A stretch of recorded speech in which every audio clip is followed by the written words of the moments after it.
সেখানে খবর পেয়ে এলাম, দেখলাম একদম ল্যাম্পপোস্ট লাইট পোস্ট উপরে গিয়েছে এবং গাছ যেভাবে পড়ে আছে রাস্তায়। তো সেগুলো প্রশাসনকে বলেছি, প্রশাসন কিছু ব্যবস্থা নিচ্ছে, আরও ব্যবস্থা নিতে হবে। এখন তো এইটা ঠিক দলমত নির্বিশেষে সবাই মিলে কাজ করতে হবে, কারণ একটা প্রাকৃতিক সংকট ইত্যাদি যা হয়।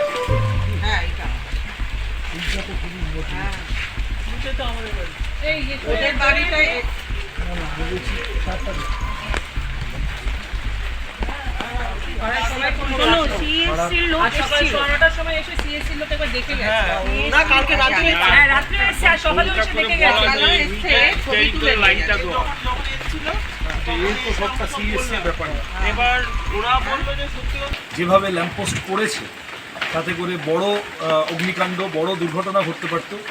লাকিলি, থ্যাঙ্কফুলি পাড়ার লোকজন, যে বাড়ির ওপর পড়েছে সেই বাড়ির লোকজন সেফ আছেন। তারা প্রশাসনকে দ্রুত ব্যবস্থা নিতে বলছি, এবং এটা এখানে না, সর্বত্র। এরপর সোনারপুর, বারুইপুর, অন্যান্য সর্বত্রও যাব। ভাঙড় আজকে সারাদিন খোঁজ রাখছি, কে কী করছে, কোথায় কতটা ক্ষতি হলো, এবং প্রয়োজন মতো নিজেও অ্যাক্ট করার চেষ্টা করছি, রেড ভলান্টিয়ারদের দিয়েও অ্যাক্ট করাচ্ছি। কী করতে হবে তুমি পাঠাবে ডিএনকার এই ভিডিওকে বলছি।